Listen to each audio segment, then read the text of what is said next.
Everyone knows that HTC's flagship line is the One, specifically the One M8, and if you're into polycarbonate, the One E8.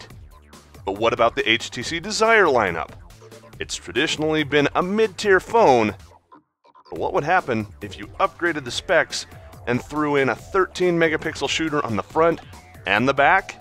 I'm Joe Levi for Pocketnow. This is the HTC Desire EYE versus the HTC One E8.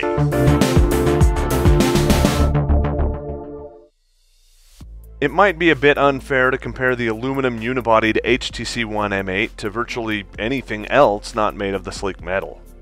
But how can you possibly compare the 4 ultra-pixel camera on the M8 to a smartphone sporting a 13 megapixel shooter? Thankfully, HTC makes another variant of its popular One, the HTC One E8.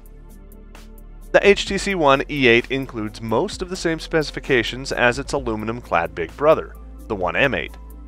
Unlike the M8, the E8 opts for polycarbonate rather than aluminum and includes a 13 megapixel main camera.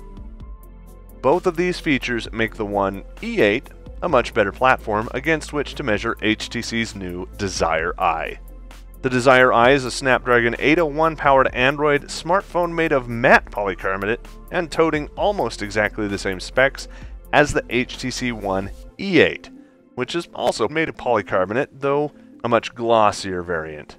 The screen on the Desire EYE is a little bigger than the One E8, 5.2 inches rather than 5.0, and since the resolution is the same, the pixel density on the One E8 is a little better than on the Desire EYE. Generally, when we talk about devices with bigger screens, their other dimensions have to increase accordingly.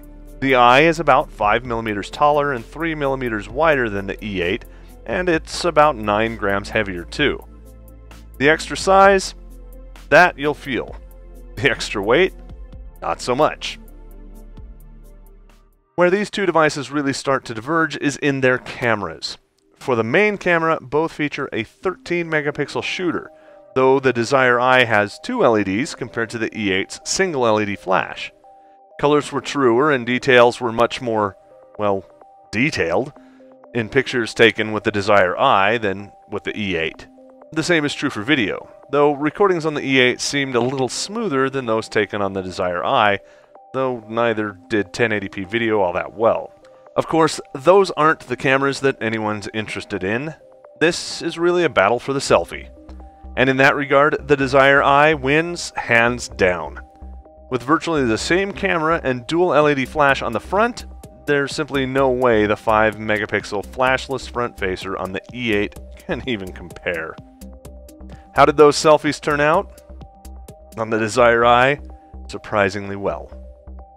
Before you protest, arguing that selfies are for hipsters and don't have any redeeming social value, keep in mind that this is the same camera that you'll be using for video hangouts, Skype calls, and face unlock if you decide to go that route, all of which can benefit from a high-quality, high-resolution selfie camera. All in all, the decision between these two is fairly obvious. Since the One E8 and the One M8 are also very closely related, your decision between the M8 and the Desire EYE shouldn't be that difficult either. Thank you very much for watching. If you like seeing these kind of versus videos, make sure you subscribe to our channel so you don't miss out on any that we're going to come out with in the future. If you like this one, hit that thumbs up button down below. If you want to keep the conversation going, follow us on all of your favorite social media networks. We'd love to talk with you over there and answer the questions that you have for us. For Pocketnow, I'm Joe Levi. We'll catch you next time.